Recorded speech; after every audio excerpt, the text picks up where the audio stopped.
Good afternoon, everyone. Thank you for joining us on Go Big or Go Home. I am Old Man Troy, joined by the famous youngster Kevin Cunningham, a.k.a. Kid Cunning on Twitter, a.k.a. we're also known as the Biggest Losers. How you doing, youngster? Feeling like a loser. I'm doing good, though. I'm doing good. It's football season. We get to actually recap games. And I know it's, non-conference, and it's a lot of cupcakes. Not all, but a lot of cupcakes. So we plan on recapping Week 1 action today, and that'll be fun, and it should go pretty quick. But then we also get to look ahead at Week 2 and make some more losing. I don't know if I want to preview Week 2. No? Okay. We don't have to. I don't know. We haven't won, in months. Well, I think we're picking I'm just winners. being real. We're picking winners, overall winners, and I think we're breaking down these games and doing fine at it.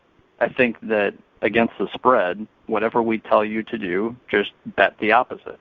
If you're betting real money based on what we tell you to do, just bet the opposite. Which is a good lead-in for one of the Grueling Truth sponsors, Bet Now. If you want to play with real money and don't want to play with Monopoly money, go to the Grueling Truth homepage, click on the banner, Bet Now, and go ahead, get started.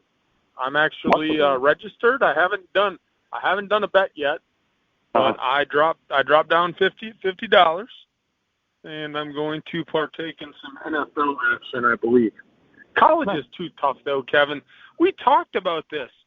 The cupcake schedule, it's too tough. Michigan went out. They weren't ready. I don't want to say they weren't ready to play. Everybody's ready to play.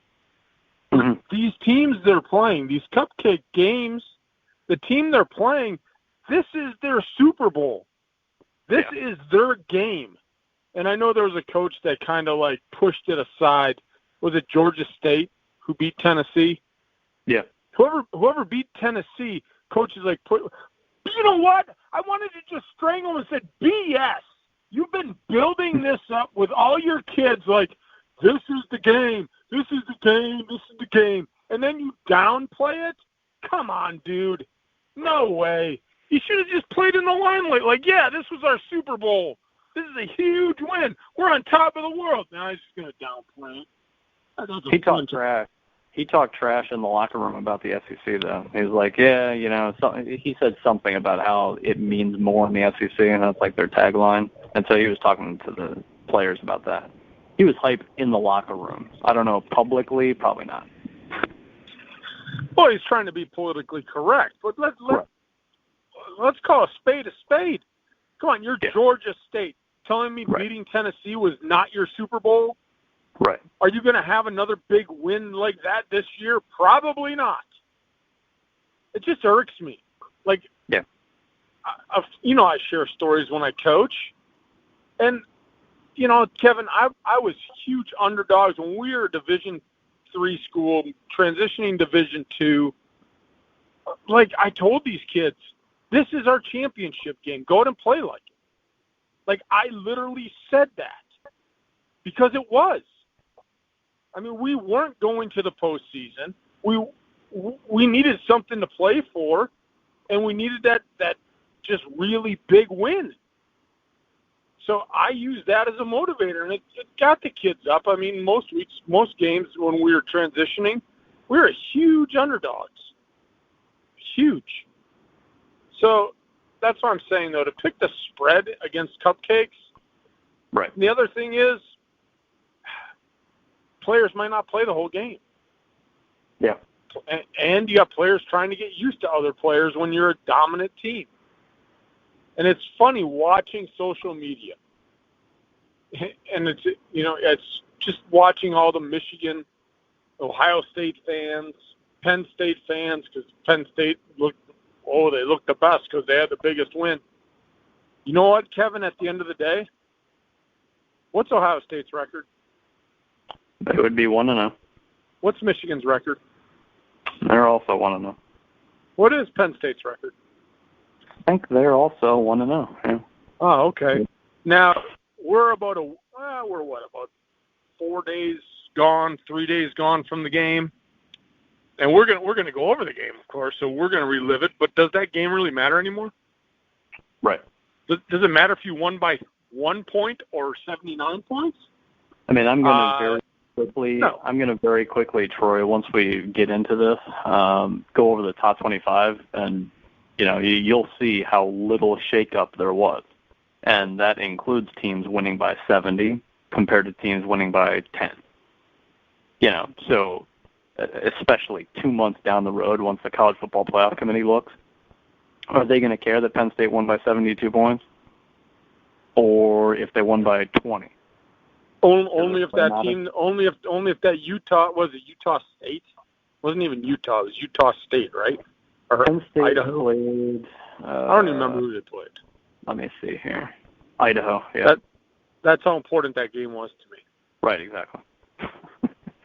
So unless that team goes 11-1, that game means nothing other than it's a victory. Yeah. And even at that point, if they go 11-1, aren't they an FCS team? I believe, yeah. Yeah, I believe so. I mean, it really makes zero difference if they won by 15 or if they won by 70.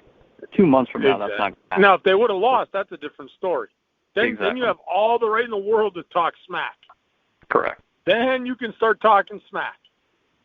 But I don't care what the margin of victory is. Poll voters might. Fans might. Well, we talked about what fans are, youngster. Fan addicts. Yeah. That's right. So take it away. Let's get into the top 25 quickly. Let's recap last week. And let's try to get one lock of the week right this week. Just one. We'll Just try. one. Last week we were 0-3. I'll get into that in a bit. We're really going to breeze through these Week 1 games unless there's something interesting. I have notes down for everything because that's what I do to prepare for the show. / I watch these games. I watch parts of them. I read up about them because I basically have to. So, I'll go through some quick notes, but very quickly. Week 2 AP Top 25. Every single ranked team won last week. So there's not very many changes. The only ranked team that lost was number 10 Oregon, and number 10 Oregon lost to number 16 Auburn. So, again, unbeaten against unranked opponents in Week 1. So as far as changes, I mean, I guess I can, let me see here. I'll show you how marginal it is. Ohio State last week was 5. This week they're 5. Michigan State last week was 7. This week they're 7. Penn State, that's a good one. Again, we talked about how they won by literally 72 points. Last week they were 15. This week they're 15. So, Wisconsin moved up from 19 to 17. I thought that was impressive at USF. USF is not garbage, and to go on the road and do what they did.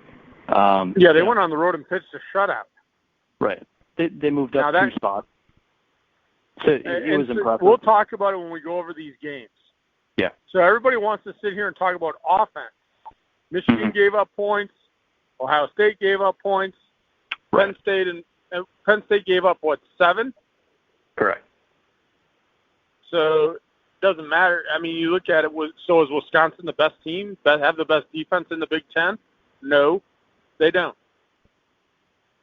But they went on the road and pitched out a shutout. I mean, it's hard to get a shutout in college football. Yeah. So that is kind of impressive. But again, I'm taking it with a grain of salt, Kevin. I'm even taking Cohen's game with a grain of salt. He started off pretty piss poor. Excuse my language.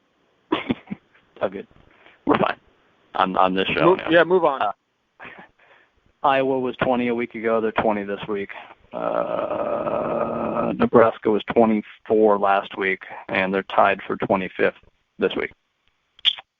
So, again, nothing changed. Last week there were 7 teams in the poll. This week there's 7 teams in the poll. The only newcomer in the top 25 is Boise State, and that's because I don't even know why. I don't know who dropped out, to be honest with you. Doesn't matter. Basically no movement in the Big Ten for the AP poll. So, moving in to recapping Week 1 action, because that's what we do this time of year, recap the previous week of games and then we go into previewing the following week. So you fans get to follow along that way. We'll get to choose our locks of the week against the spread if Troy and I agree on anything, but when the time comes, we will obviously go over that. But for week 1, first game of the college. Before you get started, youngster, we're going to go to the old way, old school way. When you're done recapping, if I just say go team name, like go Badgers, go Wolverines, it means I have nothing to say. Yeah. Fair enough. Just want to remind you, it's been a year since we did the college show. That's true. Good point, and especially during these non-conference games. I mean, once conference action starts up, usually Troy will at least have something to say about the game. But some of these, there's really not much to add to. Anyway, Minnesota, South Dakota State started it off on Thursday night. Minnesota beat South Dakota State. They were the number 3 ranked team in the FCS, and we talked about this team a week ago, how they're not garbage. So Minnesota won 28-21. It was not very impressive at all. They were down 21-20 going into the fourth quarter. They had a scoreless first quarter. Their first scoring drive was 18 plays long, which was impressive, but again, it took a while to get that. Tanner Morgan at quarterback was fine. Offensive line was very suspect against an FCS school. I thought that was interesting. So against teams like Wisconsin, Iowa, Penn State, Ohio State, Michigan, these teams that have real pass rushers, that might be a legitimate problem if that doesn't get shored up. But really in this game, Minnesota had a couple unforced turnovers as far as South Dakota State is concerned. Like Minnesota was on the beneficiary end of some unforced turnovers. Like there was a fumble that it had nothing to do with Minnesota's defense. There was a thrown interception that had nothing to do with what Minnesota was doing. So South Dakota State had a touchdown that got called back from a penalty as well in this game. So Minnesota survived, really is how this game went on. So, Troy, you got anything to add? Well, I said I was going to talk about the Gophers this year, so I'll talk about the Gophers. Like I'll talk about them every week now. But this is not a good way to start. No. I know I call these cupcake games, and I call them cupcake games for a reason. You win by 7 against an FCS team at home, and you're right, Kevin, just it looks sloppy. And maybe the mental attitude was, it's I mean, they all count, especially in college. But this could have very simply been a case of not respecting your opponent. You and I respected him on the preview show. Yeah. And I think Fleck knows. I think Fleck knows South Dakota State's not some unheard of school for him. I think he knows the area. Well, I'll throw this out there, Kevin. Coaches know. I knew as a coach. I knew that as a coach. Now try to get that through your players' heads. Right. That is where you need to really figure it out, and it doesn't work. So carry on. Moving on to Friday, Wisconsin at USF. Wisconsin won 49-0. I didn't see every single second of it, but what impressed people really, Jonathan Taylor, he actually caught a couple passes in this game, and they both went for touchdowns. That was intriguing to see because he's been such a non-existing factor in the pass game. Obviously, when you run for 2,000 yards, you're a great running back.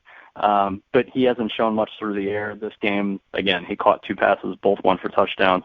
So that was interesting to see.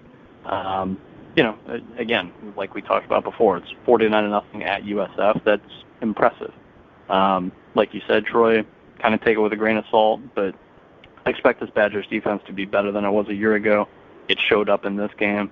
I was very curious to see Jack Cohn and how he would throw the ball, and I think, to me, he looked a little better than he did last year, but maybe that's just me. In the end, throwing the deep ball with great accuracy, he didn't necessarily show that to me anyway. And that's going to be the key down the line, is if he keeps the job, and obviously he's going to be the starter in week 2. There's no reason for him not to be. But that's the key, is when you play Ohio State, when you play Penn State, when you play Iowa, when you play good teams, can Jack Cohn lead you down the field and complete convert 3rd and 7 conversions time and time again because you're going to face them against the really good teams. So we'll see. But it was an intriguing start. Jack Cohn didn't completely impress me and erase all doubts, but I don't see how that could have happened in Game 1 anyway. So maybe I'm just over-talking. Nah. The thing from this game I want to touch on is what you said with Jonathan Taylor getting in the passing game. Mm-hmm. And I'm going to say this from a greedy standpoint. I think he may have went to Chris and said, look, I want to play in the NFL. I need to learn how to catch the ball. Yeah. Or I need to be involved in the passing game. Or throw me the ball. Like, I'm assuming that last year he could have caught the ball. I'm assuming over the offseason he didn't just get miles better at catching the football. Maybe he did get better, but I'm sure it was just like, throw me the ball. I can do it. Let me do it. I'm a dynamic playmaker. Get me the ball. So it could have been. Yeah, and I really think there was more than all of a sudden, let's start dumping the ball to Taylor. Right. I really believe that there was behind the scenes like, hey, coach, everyone knows I'm a great runner. I want to play on Sundays.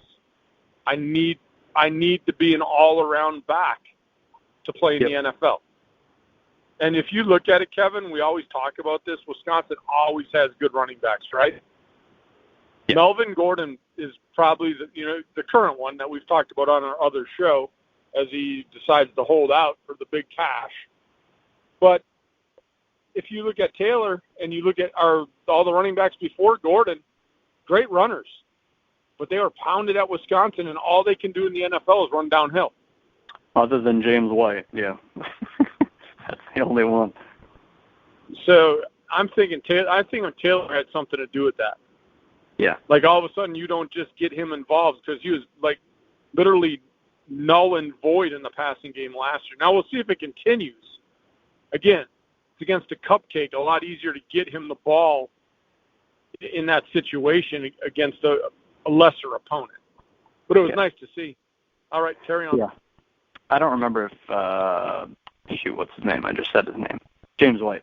I don't remember if he shared the backfield with Melvin Gordon and he showed he could pass or catch the ball coming out of the backfield at Wisconsin. That's the only one I can really remember that showcased it often. And he's obviously shown that in the NFL. But anyway, moving on, another Friday night game. Michigan State hosted Tulsa, and Michigan State won 28-7. Couple quick things. The defense looked really good. The offense struggled. Exactly the same situation as last year. Before the game started, a few days before, a Tulsa running back said that he almost feels, and I brought this up on last week's show, that he felt kind of confident that Tulsa could run for 200 yards on Michigan State. And can you tell me the number? I don't know if you know this already, Troy, but can you tell me the amount of rushing yards that Tulsa put up against Michigan State? No, I'll preface this. I have no idea. Okay. I have no idea how many rushing yards. I didn't look at the box score. All I know is the final score. And in a couple of Facebook groups that I'm in, people just bashing D'Antonio and his offense again. Yeah. And it's like, whatever. I'm going to say they rushed for 52 yards. They rushed for negative 73 yards. Oh, well, so here's the thing, though, Kevin. In college, quarterback sacks count against your rushing total. How many sacks for minus yards did they have? Do you have it in front of you? Zach Smith, who was the quarterback, ran for negative 32 yards, which actually that's just on him. The team got a negative 40, so I think that's based on sacks. This is negative 40. But so take the sacks out of it, and Zach Smith ran for negative 32 yards, or if that's what counted against him, then as a team, the rest of the team went for negative 41.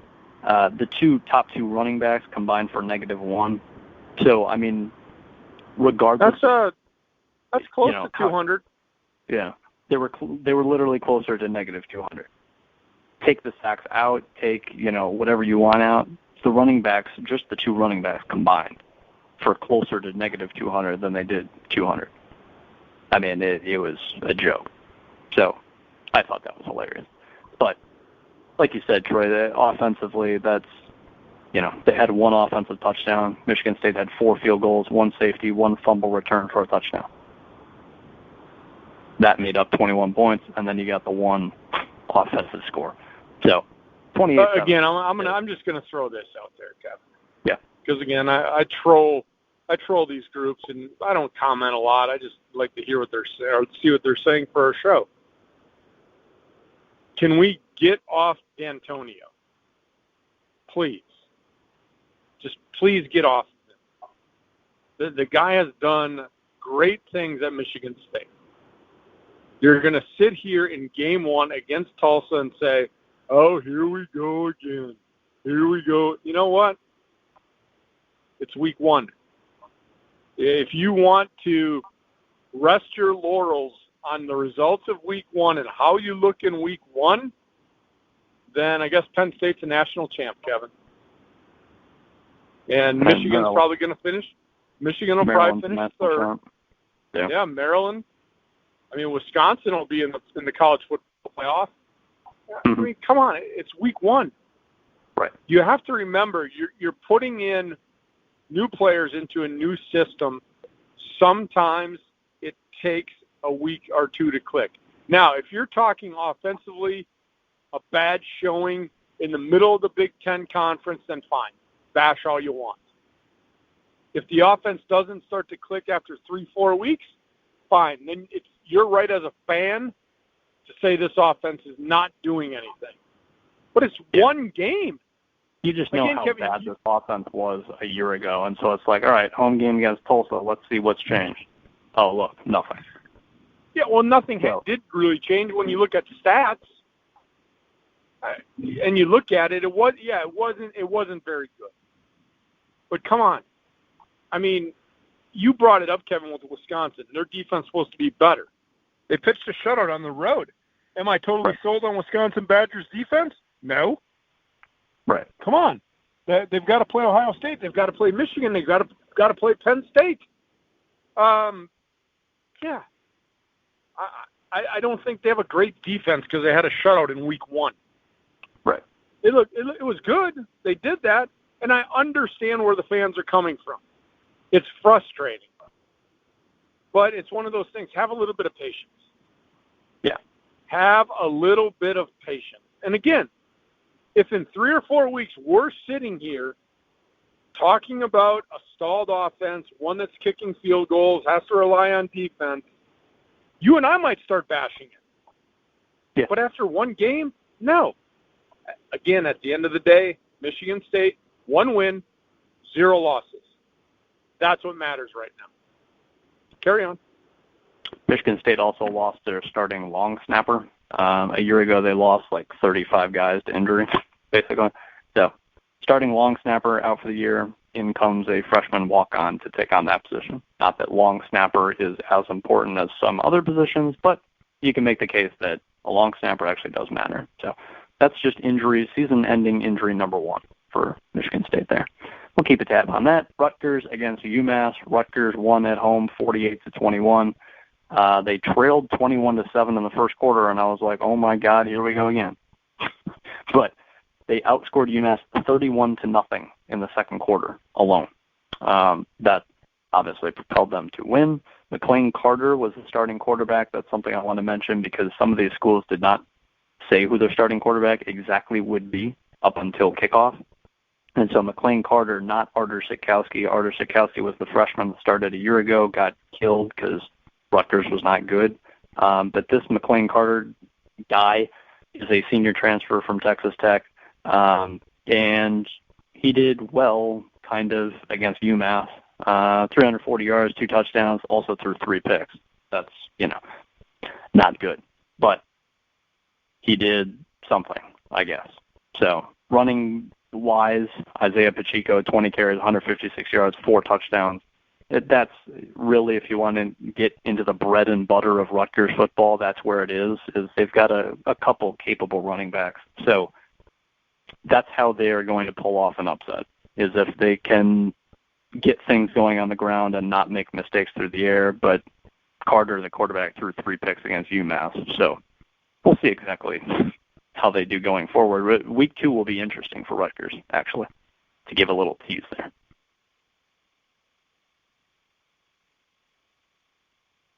Anything on the Scarlet Knights, Troy? Go Scarlet Knights. Okay. Purdue at Nevada. Purdue lost 34-31. There were only two Big Ten teams that lost in Week 1. Purdue was one of them. At Nevada, not exactly a terrible loss. Purdue was up 31-14 midway through the third quarter, though. Nevada came back, obviously, and they won on a 56-yard field goal to end the game. That's why it's a bad loss, Kevin. Right. The comeback or the field goal? Well, the comeback. When you're up, I mean, the good teams, they keep their foot on the throttle, and they keep going and going and going. They don't let teams back in. I thought it was over, and Purdue just collapsed. And so I'm going to go back to what I said. It's one game, right? Yeah. It's one game. People want, and so I'm in the Big Ten discussion board, and I'm hearing people just rip on D'Antonio, rip on Michigan State. No tweaks about Purdue. Mm-hmm. Like, they totally collapsed. We knew they were going to have a good offense. 31 points. Like you, Kevin, I'm following this thing on the internet going, oh, there's Purdue. Right. Yep, Purdue's offense. There it is. Sindelar, the 31 points. Yeah. And we Sindelar, know that their he had 4 touchdowns in the first 2.5 quarters. And then from that point on, done. So. And we knew that the one Achilles heel for Purdue is defense. They want to try to outscore teams. So my one thing here, my takeaway from this game is, what happened? I can't believe that after scoring 31 points and basically scoring at ease, that Nevada made these huge adjustments to just stifle you. I can't fathom that. I can't wrap my finger around that defensive coordinator's that good that he all of a sudden the light bulb went on. Oh, we know how to shut down Purdue now. No. Yeah, they just stopped operating on offense, and they've got the players to beat Nevada. Like Rondale Moore showed last year, he's a player, and in this game he showed he's a player. Couple 4-star freshman wide receivers they brought in. Like one had a 49-yard touchdown, the other had 3 catches in the game. They've got talent on the outside. There's no reason this team should stop scoring against anybody, to be honest with you. They against Nevada, when it was 31, I thought they were going to put up at least 60. I mean, they were just cruising, and then all of a sudden it's like they hit a brick wall. Yeah. That would be. See, now this is more concerning to me than D'Antonio's offense. And I know I bring that up because this is a game where you let a team back in the game. Was it play calling? Was it lack of execution? Did the players all of a sudden lose focus, which can happen? It can happen. I remember coaching a soccer game in a playoff game, Kevin. We were the 3rd seed playing the 6th seed, I believe. And we were up at halftime 4-0. We lost in a shootout. Yeah, that's crazy. Yeah. Against the 6th seed. And the 6th seed is a team that barely was, they were like 1 or 2 games above 500. Yeah. So you just look at it, and it's like everything just starts seeming to go bad, and part of it is you lose focus. The other team claws because they haven't lost their focus, and then all of a sudden you need to try to turn a light bulb on, and you can't. And now you're kind of bummed out because now you're frustrating yourself. Like, why can't we take control of this game? So, all right, move on. Especially on the road, I think that probably killed any chance as well. Illinois versus Akron. This was the first real. Do we really need to talk about this game? Well, I'm intrigued by it because we locked Illinois in this game. We locked Akron in this game. Akron was only supposed to lose by like 17, and they lost 42-3. Akron is a halfway decent MAC program, and so we thought Illinois would be in a little bit of a closer game here, and they weren't. Brandon Peters ended up being the starting quarterback, and he's a transfer from Michigan. For those Wolverine fans that maybe that name rings a bell, Brandon Peters beat out a 4-star quarterback recruit for the starting job, obviously, and did well. Overall total yardage, Illinois won 401 to 192. They just dominated, and I was surprised that they dominated. And both Troy and I, really, we locked the other way. We thought Akron would make it a football game, and it wasn't even close. The only bad news is Mike Epstein, running back, averaged over 6 yards a carry as a freshman, averaged over 6 yards a carry again as a sophomore, out for the season with a knee injury. So that sucks. This is now his 3rd straight season-ending injury. Ended his freshman year on a season-ending injury, ended his sophomore year on a season-ending injury, and now the same thing after game 1, his junior year. So that sucks, for sure. Some guys just have bad luck. Yeah, that sucks. He's a talented guy, and he showed it his freshman year, and he just hasn't been able to stay healthy. He's been one of the very few bright spots, really, for this team the last couple of years, and in the end, it's just we don't talk about him too much because he just gets hurt. And we won't talk about him at all this year. Yeah, absolutely correct. He'll be able to get a medical red shirt, I would assume. At the worst, he'll be able to red shirt this year since he only played in 1 game. But, yeah, I was intrigued to see Illinois just crush Akron. I was semi-impressed. So that's all I got. Yeah, I'm not going to get impressed. It surprised me. Mm-hmm. And maybe Lovie Smith, maybe his message is getting through. I mean, we talked about it, Kevin. Recruiting. He was playing the young guys. Now you got guys in the system. This was the year. And we've talked about it. Talked about it on the preview show. If he doesn't show vast improvement, and it doesn't have to be, all the way to like a Big Ten championship game, but he's got to show improvement of the program. And It doesn't necessarily need to be wins and losses. But, man, Maybe you listen to our show because week 1, vast improvement from last year. You and I had no faith in Illinois. That's why we picked Akron. Right. And it was a dominating performance, and it should have been. I mean, if you're an Illinois fan, you've got to be happy. Now, again, we said it, 8-9 times already today. Take it with a grain of salt. It's Akron. It's a non-conference game. You're not winning big in the Big Ten. But, again, Akron is a solid program. And you went out and just manhandled them. And that's, as an Illinois fan, I'd be quite happy with that, the way the season started. Yeah. Because I really thought that they might lose this game. Right. That was not out of the question to me. We'll go through some of the rest of these a little quicker because we still have to preview week 2. But Ball State, Indiana won 34-24. They did fine. Again, you beat Ball State by 10. Michael Penix Jr. is the quarterback. He beat out Peyton Ramsey for the starting job, and it sounded like Tom Allen was very sad about that, but it is what it is. So Ramsey no longer the starter. Penix Jr., sorry if I'm obviously pronouncing it wrong one way or the other, 24 of 40, 326 yards, a touchdown, 2 picks, again against Ball State. Obviously can be better, not turning the ball over like that. Stevie Scott, talented running back, only had 48 yards on 19 carries. He scored twice, but again, 48 yards on 19 carries, not good. So defense wasn't great, giving up 24 points to Ball State. You would have been a bit disappointed as an Indiana fan. So I will leave it at that. Go Hoosiers. Maryland at home against Howard. Talk about Penn State and how good they looked. Maryland won 79-0. They had literally the most impressive victory in terms of point total, point disparity. 79-0. But it's Howard. Just like Penn State, it's Idaho.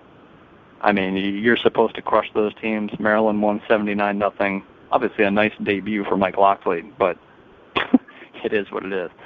Josh Jackson, the Virginia Tech transfer quarterback, everyone knew he was going to start, but 4 touchdown passes. They led 56-0 at half. They dominated, as they should have.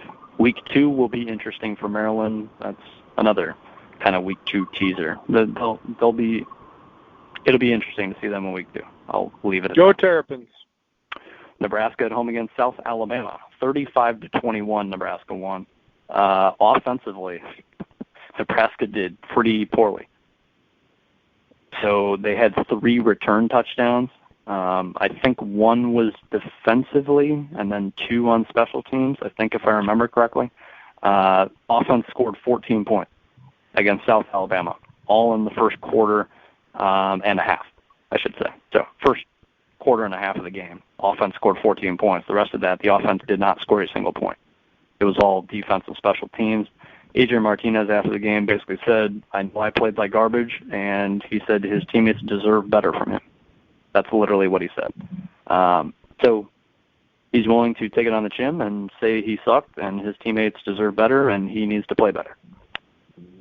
You know. Well, I'm not gonna jump in here and say, oh, we told you so. We told you so. No.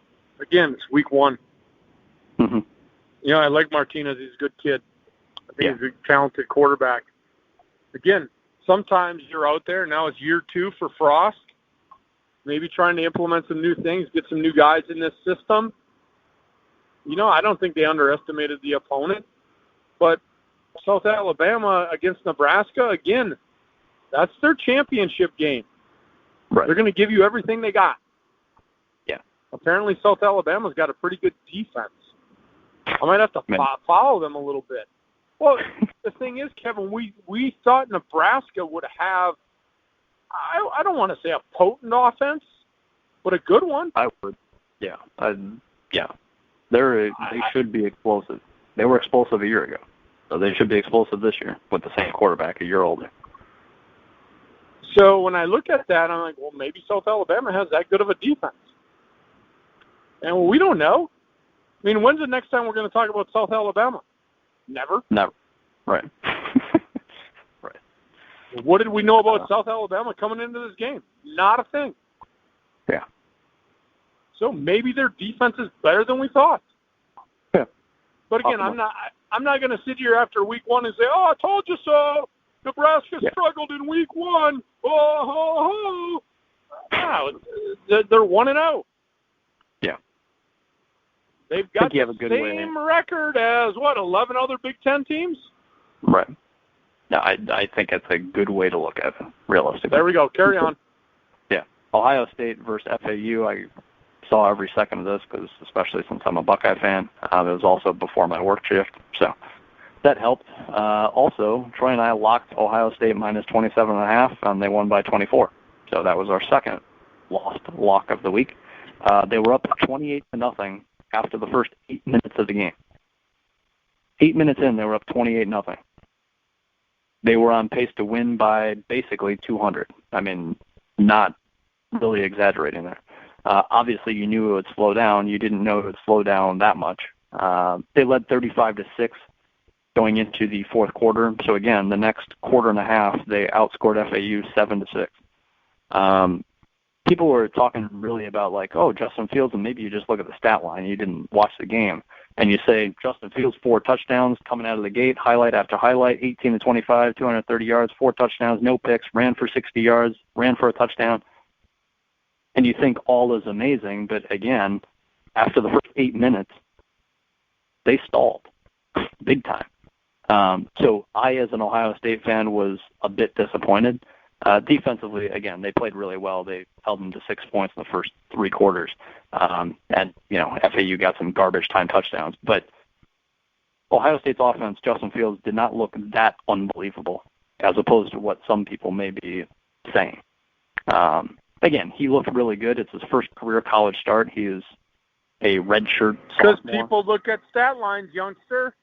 Yeah. That's all they look at. They look at the stat line. He was good. They don't look at the whole 60 minutes. Yeah. He was good and he was impressive. You can see that he can throw the football very well, and he's a very good runner as well. But it was not perfect. So I'll leave it at that. Go Buckeyes.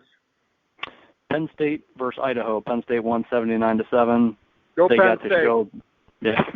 They got to show their speed and young athletic guys here. Sean Clifford, the only thing I want to say, His first career start, really, I think, after the Trace McSorley era. Ran for 57 yards. He can move. He's athletic.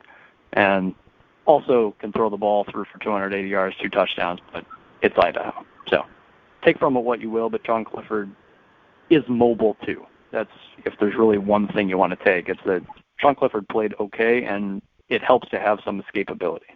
I'll say that. Northwestern at Stanford. Northwestern lost 17-7. This was the only other Big Ten team that lost, but they were supposed to lose, literally, according to Vegas. So I was not surprised by this. Stanford was a ranked team going in. KJ Costello, their quarterback, is a pretty good one. Northwestern was down 10-7 with 1 minute left. They had a strip sack, return for a touchdown. That's what made it 17-7. So the game was close. The defense played really well throughout. The quarterback situation, however, and running back situation, different story. Quarterback-wise, Hunter Johnson, that 5-star transfer from Clemson, starting his first game. In this one, he got the start, and he played like crap. And so in the second quarter, Pat Fitzgerald switched him out with T.J. Green, a senior who was kind of battling him for the job. And once T.J. Green came in, they looked a lot better. And in the third quarter, the first opening drive of the second half, T.J. Green was the starter again, led them down the field to Stanford's 5-yard line, and then T.J. Green got hurt. And he fumbled on the play basically because he got hurt. They lost the ball, got no points out of that possession, and we found out after the game that T.J. Green's having a surgery on his foot, and he's out for the entire season. So you have to go back to Johnson, who was supposed to be the starter, I guess, obviously supposed to be the more talented guy, as a 5-star transfer from Clemson. I was pretty high on him. I was very curious to see, and he didn't do well. I didn't think he was atrocious. I think you can see he's got talent, but at Stanford week 1, your first start at a new program can be challenging. I'll say that. This was no cupcake game by any means. Also, Isaiah Bowser, the running back, left the game due to an injury. Team has a bye for week 2. Bowser's not out for the year. I'll say that, but there are no details as far as when he's going to come back. So certainly hurts to not have that senior quarterback and T.J. Green with you the rest of this year. But you're certainly going to see a lot of Hunter Johnson, who everyone wanted to see coming into this year. So it was a good learning week 1 test. I said it after the game. I had to write a recap about it. And I said, Northwestern wasn't trying to get to the national title game anyway. So losing to Stanford doesn't really mean anything to them. It's about winning the Big Ten. So if you gained experience and got better that way, good for you. Because, again, Northwestern wasn't making the college football playoff anyway. Obviously, you hope to be healthy coming out of the game. But whoa, Wildcat fans are going to be all over you, Kevin. They want to be in the national championship game. What are you talking about? Well, that's fine, but they weren't going to be. Well, here's what I take from this, Kevin. This is not a cupcake, which I like. The old man likes these kind of games. Stanford would be a viable Big Ten opponent against anyone. Oh, they would be a legitimate team in the Big Ten.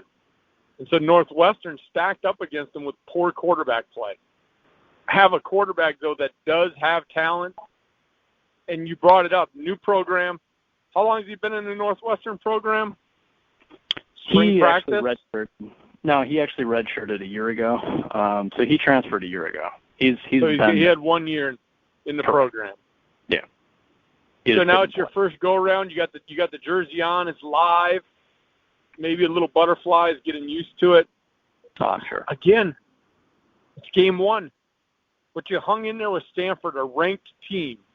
Yeah. And like I said, Stanford is a viable opponent for any Big Ten team. So if I'm Northwestern, I was a coach, there's no moral victories. There's no moral victories. At the end of the day, we're 0-1. But you can take positives away, coaching opportunities. Look, guys, get your heads up. We got a game in week 2. We got to move forward. Well, they actually have a bye in week 2. So we got another game coming up. Yeah. Why do you have a bye in week 2? Because they knew they were playing Stanford, Troy. They had to rest up. Well, apparently it's a good thing. Hopefully Bowser, running back, can get back for week 3. Very odd. I agree. I mean, if you're a Northwestern fan, you hit it right on the head, Kevin. It's about winning the Big Ten West.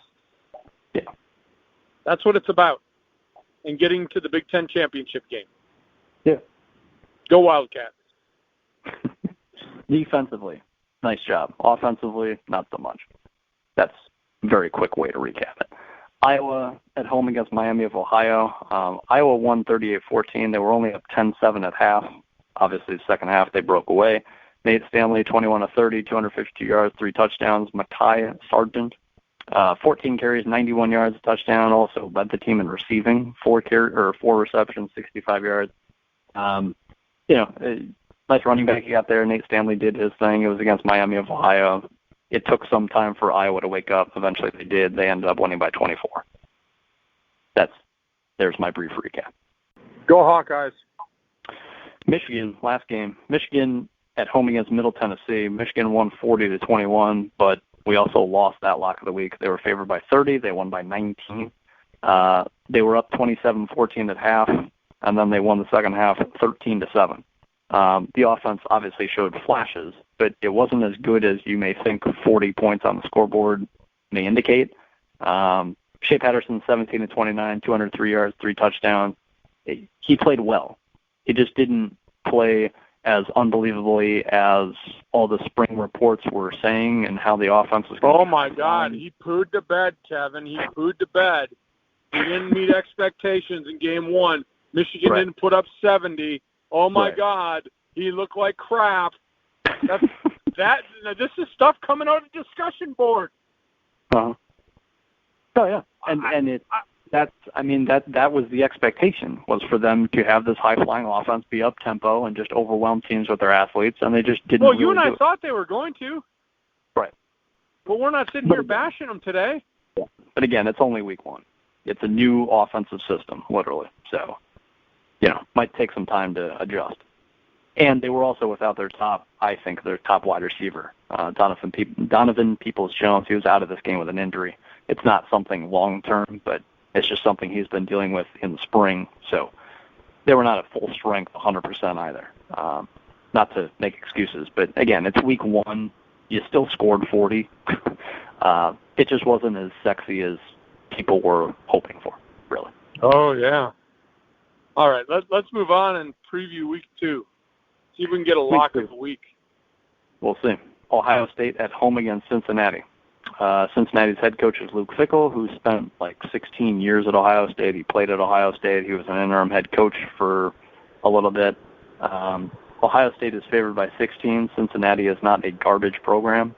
And I think 16 is an interesting number. I'm not going to lock one way or the other. I know that Ohio State should win the football game, but it should be a decent game. I'd be surprised if Ohio State blew them out because Cincinnati's not bad. And it's an in-state rival, and you know that an ex-Ohio State coach is going to have Cincinnati ready to play Ohio State. And every Cincinnati player is going to say, gee, we were overlooked by Ohio State. We had to go to Cincinnati. You're going to care. You're going to want to beat the snot out of Ohio State. So this is really a rivalry game for Cincinnati anyway. So Ohio State minus 16, they'll win the game, but I'm not going to lock one way or another. Yeah, for Ohio State, this is just another mosquito on the schedule. But like you said, Kevin, that's a big one that's already been well fed. Yeah. But Cincinnati will hang in there in the beginning like all rivalry games. And like you said, the motivation of these players, we're as good as you. Why didn't you recruit me? Yeah. But eventually that'll wear off, and the talent will come through. I don't see Cincinnati upsetting Ohio State, especially at Ohio. It's at Ohio State, right? Correct. Yeah, Cincinnati's not going to Ohio State and pulling up this Rudy upset. Not happening. It's just not happening. I'm not gonna lock it though. Yeah. I mean, look at what Ohio State did last week, point-wise, and defensively. They gave up points last week, and again, as you mentioned, in garbage time. That's why I don't like these cupcake games, and I'm going to call Cincinnati still a cupcake game. But if Ohio State is up 35-10 in the going into the fourth quarter. And then Starters Cincinnati aren't playing. wins the fourth.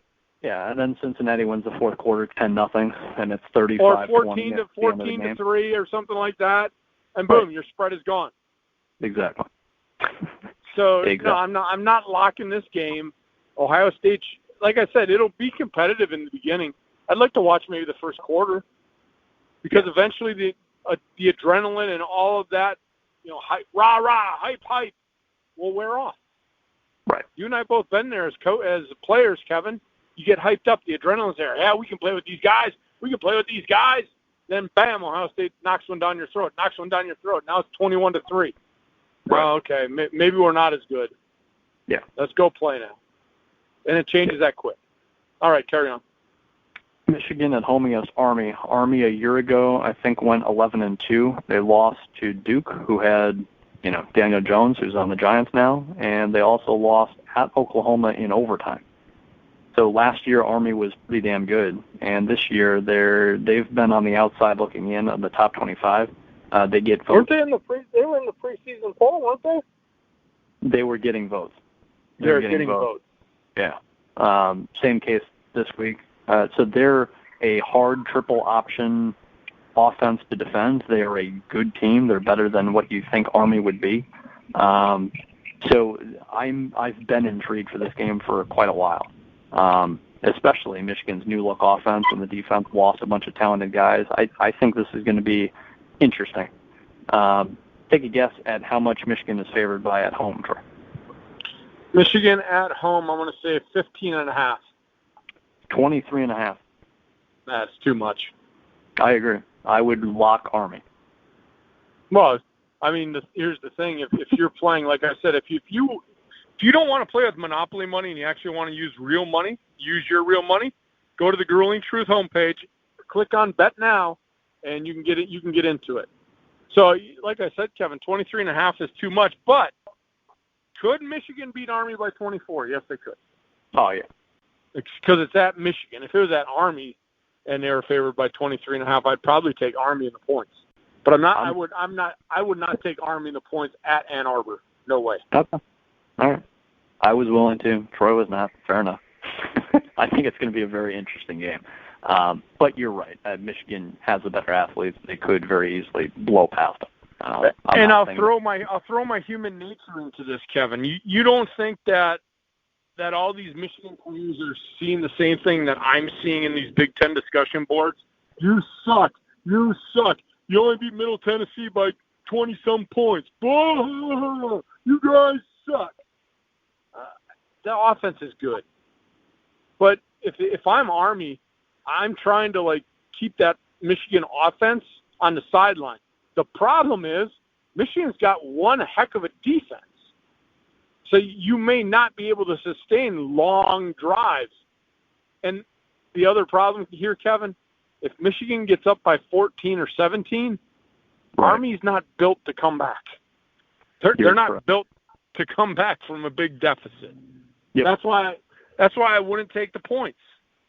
Yeah. I mean, yeah, you got the triple option, but the triple option isn't putting up 21 points in 2 minutes.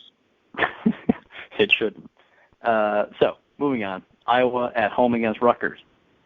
Our first true Big Ten game. Conference game. Here we go. Well, week 2. Iowa at home against Rutgers, Troy. What do you think the spread is? Iowa at home against Rutgers in week 2. I gotta think real quickly here. I would say Rutgers at Iowa. Conference game, week 2. 14.5. It's at 20. What? It's Rutgers, Troy. Rutgers on the road. Do you think Iowa's offense is that good to win by 20? Against Rutgers, yeah. Kansas beat Rutgers by 20, so I think Iowa could. You're talking about last year, Kevin. Kansas beat Rutgers by 20 last year. Yes, I am, but I'm not sold on Rutgers yet. If Rutgers I really never said I was sold on Rutgers. I'm not sold on Ferentz and Iowa's offense. I think Iowa's better than Rutgers by 20 points. I'm not logging it. If you want to spend your real money, go to Bet Now on the banner and take Rutgers and the points. No, I'm not doing that, but I only play with Monopoly money, unfortunately. No, I'm not doing it. I'm not doing it. I think 20. I just think the line is correct. I don't think this is going to be a 2-touchdown game. Maybe I'm wrong, and hopefully I am wrong. Hopefully Rutgers has made a lot of improvements, but we'll see in week 2, I guess. Carry on. Maryland at home against Syracuse. Syracuse was in the top 25 a week ago, and Syracuse is still in the top 25. I think they're like 21, I think. Because look at their schedule. Look at their non-conference schedule once. Well, I think Syracuse is decent. I think Syracuse has become a better football program over the last few years. And I think that Syracuse, they were the only team that pushed Clemson a year ago. Clemson's quarterback got hurt halfway through it, but Syracuse is decent. Yeah, that might have a little to do with it. Syracuse is decent, though, Troy. So Maryland at home against Syracuse. Again, Syracuse is ranked. Maryland is not. What do you think the spread is here? Maryland by, well, every number has been big. I'm like in my regular season mode. I'm gonna say, well, Syracuse is ranked. It's at Maryland, so Maryland gets 3 for being at home. Maryland just had a big win. I'll say Maryland by 8.5. I thought coming into this game before looking at it, I thought Syracuse would have been favored, but they're not. Maryland's favored by 1.5, so it's a lot less. Basically, what it's saying is Vegas thinks Syracuse is barely a better football team, but since it's at Maryland, you mentioned it, you get 3.5, 4 points for home field advantage, so Maryland's favored by 1.5. I'm not locking this one way or another. I could see the game going both ways. I think that Maryland is not sold on its left tackle. They've got 2 guys that they played at left tackle in week 1. They're not 100% sure. Syracuse has decent pass rushers. I don't know. I could see it going either way, but obviously Vegas does as well. But you think Maryland's the better team here? I didn't say they're a better team. It's at home. It's at Maryland. I picked them in my DraftKings college pick 'em weekly. Taking Maryland in a close one. Big Ten football. And this is why I give the edge. And am I being a Big Ten homer right now? Yes. But and part of that is I really, truly believe that Big Ten teams are probably better than a lot of average other conference teams. Yeah. And what is Maryland? An average to a little bit below average team in the Big Ten. What is Syracuse? Same thing in their conference. So if you're going to tell me that and Vegas is telling you, so Maryland by 1.5, which is basically means Syracuse is a better team is what Vegas is telling you, but it's at Maryland, and I'm telling you the same thing as Vegas. Syracuse is a better team, but this game is at Maryland. They're going to win a close one. Fair enough. But we have not locked anything yet. Purdue at home against Vanderbilt. Again, not a entirely crazy cupcake, but it is a porous SEC team. I think Vanderbilt has gotten a little better over the years, but they are still a bad SEC team. So, again, Purdue at home against Vandy. What do you think the spread is here? Oh, my God. Who knows? I can't. I can't tell. I need like a shot of Jim Beam or something before I start doing these things. Purdue's offense, but then they sputtered. But we all know they can score. It's at Purdue, Vanderbilt, a pooish team. Purdue by 22.5. Yeah. Some of these are just, I mean, it kind of makes no sense, and I would agree. Purdue's favored by 7.5. What? now I go high. Where's the bottle? Where's the bottle? I need the bottle. I would lock Purdue with you, Troy, if you want. Purdue by 7.5. Let's lock it. There we go. This game is at home. Purdue just went on the road to Nevada and had 31 points, and then they just went poo-poo into a wall when I thought they could have put up 60. Yeah. And there's no way in the world Vanderbilt's defense is better than Nevada's. No way. No way in the world. Yeah, let's lock it. Cue the firework music. Bam! There we go. So if you're going to go to bet now on the Grueling Truth, remember that we locked this, and you probably want to take Vanderbilt. Yeah, exactly. Exactly correct. We're 0-3 so far this season. Last season we did terrible. 2 years ago we did amazingly well. So. Yeah, we gave up even keeping track of our record last year. Yeah, very true. I think we won a handful. Yeah, we did. It's not like we won nothing. But anywho, Wisconsin. Well, if we go nothing in week 2, we might just try to go for the goose egg the rest of the year. We'll go for it. Wisconsin at home against Central Michigan. Since it's Wisconsin, I'll ask you, Troy, how much is Wisconsin favored by? Oh, this bottle's going to get empty fast. I wish there was a real bottle here. Wisconsin, Central Michigan. Man, if I'm an odds maker, though, I got to know Paul Chryst. I got to know that I'm going to grind the ball with Jonathan Taylor for the first half, give him his 100 yards, put my backup running back in that's going to amaze everybody and rush for 160 yards, and then be like, oh, there's the heir apparent to Jonathan Taylor. At home, just pitched a shutout, Central Michigan. Wisconsin by 18.5. Wisconsin's favored by 35 points. 35. I'm not saying anything because I'm really debating about if that's the true line. Yeah. For those of you that like to bet, and that guy must like my thought process over here in the motorcycle, revving his engine up, because I do have a loud voice. I'm actually in a parking lot now. Thank you, sir. I'm thinking about saying I want Central Michigan in the 35 points, and I'm thinking about going to bet now and placing that real bet. So not only am I using our Monopoly money on this show, personally, the thought is crossing my mind. If that is the real Vegas line right now, yeah, I may be in bet now tonight taking Central Michigan in the points. Right. I know they put up 49 last week. 49-0 against USF, who I think is a better program than Central Michigan. I understand that. I really understand that, but I am still a longtime Badger fan. Yeah.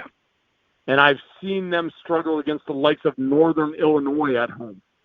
Right. I've seen them struggle in the cupcake schedule. Now, they didn't last week, and it kind of surprised me. Right off the bat, boom, big win like that. This is where people lose money betting, is you go week to week, and you see the Cowboys kill the Saints week 1, 35-14, and then the Cowboys play the Giants week 2, and you say, gee, the Cowboys only favored by 8.5. Of course they'll win by 17, 20 points, and then the Giants win or lose on a last-second field goal, and you're like, how in the world did that happen? That happens every week in the NFL, where a team does great, and then they go way down the next week. Well, and that's, again, Kevin, that's why I'm saying 35 points. Yeah. I was thinking more in that mid-teen to 20 range. Right. I would agree. And now here's the thing. I look at week 1, and it's kind of like the Northwestern thing, and it's not a rip on Wisconsin. They're not going to win the national championship. If they get to the Big Ten championship game, Kevin, I think that's a success for me as a fan. Mm-hmm. I'm not thinking college football playoffs. So Paul Chryst is not known for running up scores. No. He's not. He'll let his third-string running back get in the game if the game's like 30-0. And once that happens, again, defensively, I know they've got a lot of question marks. It all clicked in week 1. Can they do it in week 2? You know, I'm saying here I'm taking Central Michigan in the points. That means Wisconsin's going to win 42-0. Yeah. I mean, that's what's going to happen. From a betting perspective, like I said, that's why the line is so big. Is because you saw week 1, what happened. Well, what do you think, youngster? Central Michigan in the 35? I really don't want to. Then don't do it. I'll pick it. I'll pick it because realistically, you're correct, and I agree with your thinking 100%.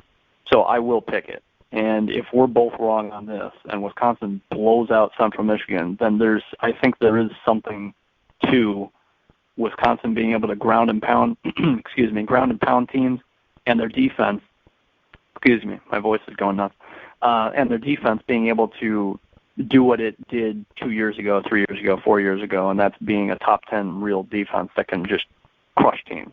So if we're wrong on this, and Wisconsin just blows out Central Michigan, then I think you have a favorite in the Big Ten West. Well, if we're wrong on this, I lose real money. There we go. Right. Again, I'm going to push it. I'm going to push our sponsor for the Grueling Truth. BetNow.com. It's the banner on the Grueling Truth. Just go there, click on it. Easy to sign up. I signed up in a matter of 10 minutes. The only issue I had is it is an international company. Therefore, my bank would not allow the transaction to go through the first time. I had to call and get approval, say, yes, this is a legal transaction. Right. But I registered within 20 minutes. So, I mean, it's simple to sign up. Simple. You can use Bitcoin if you're into Bitcoin. I never use Bitcoin. I have no idea what the preface of that is. Yeah. You can do it. You can deposit money a number of ways, not just with a credit card or a debit card. So, all right, we're launching that one. I'll cue up the firework music, youngster. It's already going in the background. 2 in a row. 2 locks in a row. We still have 6 games left. We'll try and move this along. Very interesting game right here, though. Nebraska at Colorado. They lost to Colorado a year ago. Colorado has a senior quarterback, who's pretty good, and the game is at Colorado. And Colorado also has my favorite wide receiver in college football, Laviska Shenault, who is a junior now, and you really have to watch a quarter of this game. And if you watch 1 quarter of this game, Nebraska's offense will be interesting to watch, and Colorado with Shenault, he's going to be a first-round pick in the NFL draft, like guaranteed. I think he's fun to watch on his own, let alone throwing Nebraska's offense in there. And last year, Colorado had a bit of a dirty hit, kind of twisting Adrian Martinez's leg once a play was over. So there's definitely bad blood here. Nebraska's players have been quoted as saying as much. Again, Nebraska at Colorado. Nebraska, do you want to guess this line, Troy? Well, I've been way off on every other one, so I might as well be way off on another one. Nebraska at Colorado, I'm going to say Colorado by 2.5. Nebraska by 4. So Vegas likes Nebraska by basically a touchdown, and then, again, at Colorado, points, yada, yada. So Nebraska's favored by 4. I think Nebraska does win the game, but Colorado has a real quarterback. Colorado has arguably the best wide receiver in college football going against this defense, so it'll be interesting. Nebraska we're not locking this one then. In my college weekly pick-em, I took the Colorado because the game's at home at Colorado. Yeah. And for the reasons you said, offensively, Colorado can hang with Nebraska. Yeah. You could get in, and now that I said this on the show, that it's going to be a shootout, it's probably going to be like 14-10. I'd be very spread. But I'd be surprised too, but I've not been very good this year. Yeah. Fair enough. I do think Nebraska wins close, but if Colorado wins, Shenault should have a very good day. I'll leave it at that. Very interesting game to watch. Illinois at UConn. Illinois is favored by 20. Excuse me. UConn is at home, but it's UConn football. They're bad. Illinois is favored by 20. I'm not locking one way or another, but I'm picking Illinois to win the game. Yeah, not Illinois on the road. I'm not taking Illinois and giving points. Yeah. Not happening. Fair enough. Be curious to see if Illinois dominates another opponent. I'll say that. Indiana at home against Eastern Illinois. There's no line because it's Eastern Illinois. Next game. We got 3 left here. Try to move quickly, but Penn State at home against Buffalo, Troy. Our good old friend. There you go. I also read, Troy, I didn't know this very quickly here. Lance Leipold got a 5-year extension over the offseason. I didn't know that. Yeah, I saw that. I didn't know that. Yeah. Thought that was cool. Well, you and I talked. I mean, you know him personally. And actually, I guess I can say I do too. I had him on the Red Light Sports Ramble a number of times. Yeah. And you had a chance to cover those teams that were winning national championships. The guy knows his X's and O's, and the guy knows how to recruit. Go ahead. Very quickly, in his first 106 games at Whitewater, he won 100 of them. Like, he was 106 in his first 106 games. Like, that's how dominant they were. Again, it's a D3 program. It is what it is. He knows how to coach. He knows how to dominate, and he has built Buffalo. I think they won 10 games a year ago. Kevin, I'm going to tell you what he does that a lot of other coaches struggle in, and that is he recruits for his system. Yeah. He knows what he wants to have happen on the field, and he recruits those players that fit in the system. His mantra was always pound the rock. That was always his mantra. I'm sure it's no different at Buffalo. Even though they had a very talented quarterback a year ago, he's in the NFL right now. He's up, if not starting, but he is on an NFL roster. He knows what he wants to do. He recruits to it. He is a good football coach. Guaranteed. I know that much. No, well, Buffalo's smart. They wanted to lock this guy up because they saw the success he had early. I mean, what is this? This is year 3 at Buffalo or year 4? It might be 4. I think it's 4 because this is our 3rd year doing the show. Yeah. And I think our first year was his first year at Buffalo. I think it's year 4. You can see the progression from year 1 to now. Buffalo's not stupid. They're like, we better lock this guy up because some other team's going to come knocking. Yeah, he's going to get Power 5 offers, I think. It'll be interesting. Very curious to see what happens with him.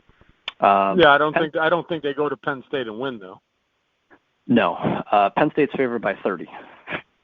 And I think that's a pretty big number for an inexperienced team going against a Buffalo team that won 10 games a year ago. I don't know how much Buffalo returns. I didn't look into it. But I'd be surprised if the cupboard was completely bare and Leipold just dies in this game. I would expect it to be less than 30 and kind of surprise people there, but Penn State's got real NFL speed. Buffalo is Buffalo. So it can be great, but the athletes are certainly going to be on Penn State's side of the field. Yeah, and again, this is one of those games. If they get up, are they going to play third stringers? Right. I mean, again, a line 30 points is a lot with a Penn State team. I mean, I know we're taking Central Michigan in the points, but that's a little different the way that Wisconsin plays. Yeah, I'm not locking it. Yeah, I'm not. I wouldn't lock this either. I'm just explaining to the fans. Yeah. They're like, well, you took Central Michigan in 35. I'm not taking Buffalo in 30 because Penn State could put up 56 on Buffalo in a heartbeat. Right. No matter how good Buffalo is. I mean, Penn State could put 56 up on Wisconsin with their talent. I mean, so I'm not picking that. On the flip side, knowing Buffalo, we have, again, Kevin and I have, I guess, personal ties to the head coach, knowing how he coaches football, and he'll have that team ready to play. Yeah. I would agree. 2 games left. Michigan State at home against Western Michigan. Michigan State is favored by 16. Western Michigan is not some juggernaut. I see you gave up having me pick the spreads. Well, there's one more game. I'll let you pick the spread. Because some of these, I would have stopped asking me too. I'm way off every time.